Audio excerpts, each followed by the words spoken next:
Kabul blast में मरने वालों की तादाद 90 हो गई है। काबुल में कल 5 सीरियल ब्लास्ट हुए थे। बड़ा अपडेट दे रहे हैं आपको इस वक्त का। काबुल ब्लास्ट में मरने वालों की तादाद 90 तक पहुंच गई है।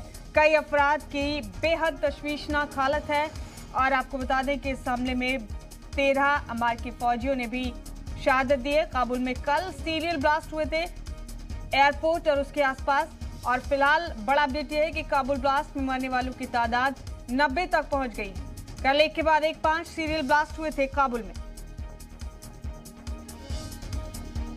बड़ा अपडेट इस वक्त का आपको दे रहे हैं काबुल दहशतगर्दाना हमले के हवाले से। काबुल में कल 5 सीरियल ब्लास्ट हुए थे और बड़ा अपडेट यह है कि इस दहशतगर्दाना हमले में मरने वालों की तादाद बढ़कर 90 हो गई।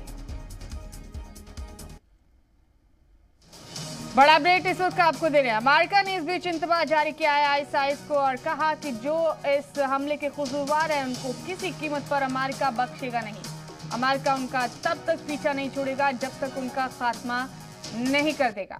हिंदुस्तान ने भी काबुल हमले की मजम्मत की है और फिलहाल आपको बड़ा अपडेट दे दें, काबुल में कल हुए 5 सीरियल ब्लास्ट में मरने वालों की तादाद 90 हो गई।